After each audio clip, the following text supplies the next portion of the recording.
Today, we're going to talk about something fascinating. We're going to trace the absolutely wild journey of a belief system that pulls together ancient spirituality, Eastern mysticism, and a source so modern it's probably going to blow your mind. We are diving into the heart doctrine. Okay, so to really get this, you have to understand that humanity has pretty much always seen the heart in two totally different ways. On the one hand, you've got the biological machine. I mean, it is an incredible, unbelievable pump. But on the other hand, it's the seat of the soul, the very center of our being, where we find truth and wisdom. And this split, this duality, it's key to our whole story. So before we jump into all the mysticism, let's just ground ourselves in the science for a second, because the biological reality of the heart is a wonder in itself. Its journey starts so early, setting a rhythm that literally defines our entire lives. I mean, get this. By just 8 weeks, a fetus has a fully formed 4-chambered heart that is smaller than the eye of a needle. And yet, for all our incredible science, we still don't know the exact trigger for that very first beat. It's like this little spark of life that science can see, but can't quite explain. Okay, so how did this biological miracle become such a powerful, epic symbol across thousands of years? Well, this isn't some New Age fascination. This is genuinely one of the oldest stories we've ever told ourselves. And what's amazing is how universal this reverence is. You see it everywhere. We're talking 25,000 years ago with cave paintings showing oversized hearts. Then you jump to ancient Chinese medicine calling it the root of life. Or how about the ancient Egyptians who believed your heart was weighed against a feather to see if you got into the afterlife? Even the Maya, they literally called their main god the heart of the sky. The heart was always, always at the center of everything. This line from an ancient Egyptian hymn just nails it, right? The idea wasn't just that the heart sustains life, but that it was the actual blueprint for creation itself. It was the divine plan made real. So let's zoom in a little, because certain Eastern traditions took this reverence to a whole other level. They didn't just honor the heart, they built these detailed, intricate systems to unlock its spiritual power. They saw it as a direct path to enlightenment. And a core concept here is the Buddhist idea of the diamond heart. And listen, this isn't just a pretty metaphor. It's described as a real, almost tangible thing inside you, a pure, indestructible source of wisdom. It's the idea that the potential for enlightenment is already there, inside all of us, just waiting to be woken up.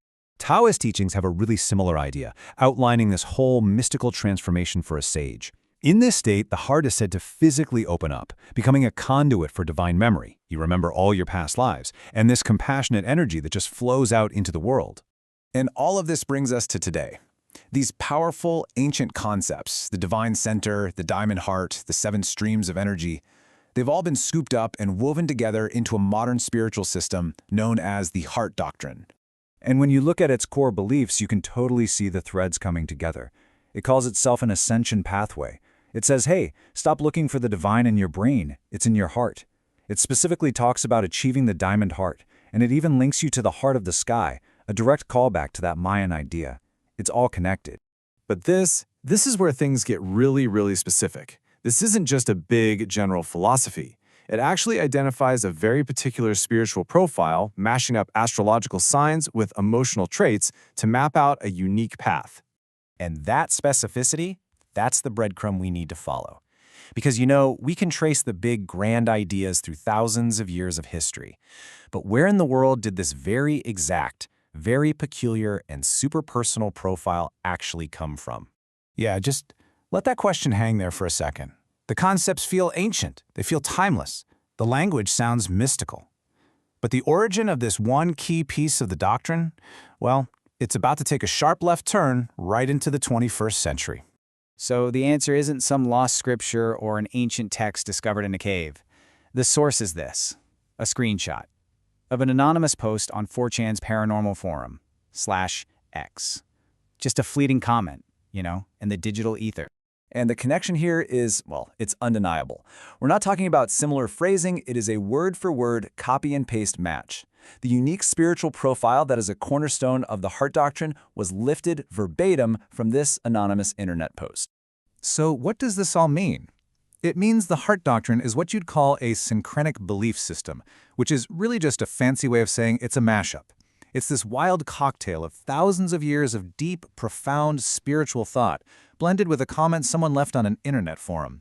You know, in a weird way, this whole journey from an ancient hymn to a 4chan board kind of reflects a timeless human search, right? The search for meaning, for a placeless place where we can figure ourselves out.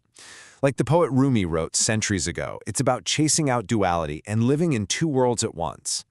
Maybe for us, one of those worlds is now digital. So this leaves us with a final, really big question to chew on. In an age where there's infinite information all around us, where ancient wisdom and anonymous forum posts can merge to create a new spirituality, what does that tell us about the nature of truth itself? And how do any of us really go about finding it?